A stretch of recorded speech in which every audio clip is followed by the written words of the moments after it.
Thank you. జై తెలుగుదేశం, జై తెలుగుదేశం, జై తెలుగుదేశం. జోహార్ ఎన్టీఆర్, జోహార్ ఎన్టీఆర్, జోహార్ ఎన్టీఆర్. వేదిక పైన, వేదిక ముందర ఆసీనులైనటువంటి నాకు ప్రాణ సమానమైనటువంటి తెలుగుదేశం పార్టీ కుటుంబ సభ్యులందరికీ స్వాగతం, సుస్వాగతం. పత్రికా విలేకరులకి మనస్ఫూర్తిగా స్వాగతం. దేశంలో అనేక రాజకీయ పార్టీలు ఉన్నాయి, కానీ మహానాడుల వేలాది మంది ప్రతినిధులతో మంచి చెడులు, విధానాలు, ఆలోచనలు చర్చించుకునే ఏకైక పార్టీ తెలుగుదేశం. ప్రతిపక్షంలో ఉన్న, అధికారంలో ఉన్న మహానాడు అంటే అదే జోరు, అదే హోరు. మీ ఉత్సాహం చూస్తే నా మనసు ఉప్పొంగుతా ఉందని చెప్పి తెలియజేస్తున్నా. రాయలసీమలో మహానాడు అంటే తిరుపతిగా ఉండేది. ఇప్పుడు తొలిసారి దేవుని కడపలో, అది కూడా కూటమి ప్రభుత్వం ఏర్పాటైన తర్వాత తొలి మహానాడు కడపలో ఏర్పాటు చేసుకుంటున్నాం.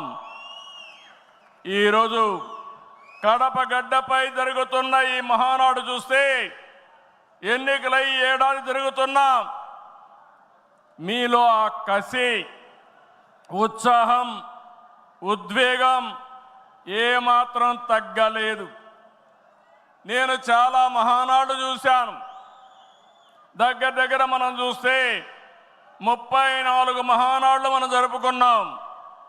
2 మహానాడులు డిజిటల్గా జరిగాయి.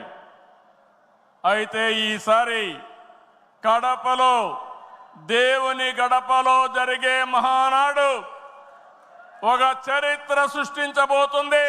సువర్ణాక్షరాలతో ఆంధ్రదేశ రాష్ట్ర ఆర్థిక పరిస్థితి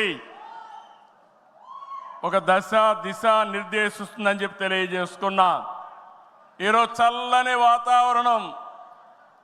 అన్ని మహానాడులంటే చాలా వేడివేడిగా ఉండేది, ఎండలు ఎక్కువ ఉండేటివి. ఒక ప్రశాంతమైన వాతావరణంలో, ఆహ్లాదకరమైన వాతావరణంలో ఈరోజు కడపలో మహానాడు జరుగుతూ ఉంది. ఉమ్మడి కడప జిల్లాలో 10 స్థానాలకు గాను 7 స్థానాలు గెలిచాం. మన సత్తా చాటాం. ఈసారి ఇంకొంచెం కష్టపడితే 10కి 10 మనమే స్వీప్ చేస్తాం. రాయలసీమ ప్రజలు అద్భుత చైతన్యంతో ఈసారి ఇచ్చిన తీర్పును గౌరవిస్తూ వారికి ధన్యవాదాలు తెలపడానికి కడపలో మహానాడు పెట్టాలని నిర్ణయించాం. ఈ మహానాడుని మీరు చూస్తే బ్రహ్మాండంగా చేసిన నాయకులకు, కార్యకర్తలకు మనస్ఫూర్తిగా అభినందనలు, కృతజ్ఞతలు. 2024 ఎన్నికల్లో పార్టీ సాధించిన విజయం అసామాన్యం. 93% స్ట్రైక్ రేట్, 57% పైన ఓటు షేర్తో కొత్త చరిత్రను సృష్టించాం. ఇది ముమ్మాటికి కారణం పసుపు సైనికులే. ఇక్కడుండే మీ నాయకత్వమే కారణమని మీ అందరికీ విజ్ఞప్తి చేస్తున్నాం.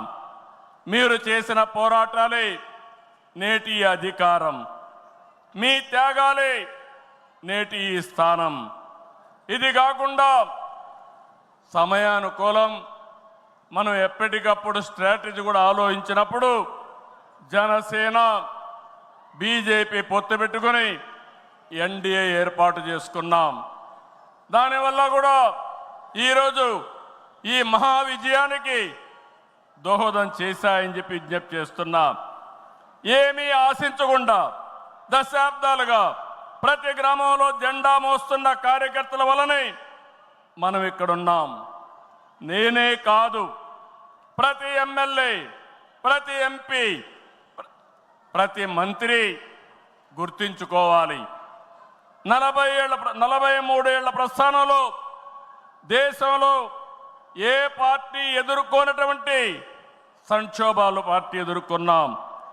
అయితే పార్టీ పని అయిపోయిందని మాట్లాడిన వాళ్ళు వాళ్ళ పని అయిపోయింది తప్ప పార్టీ మాత్రం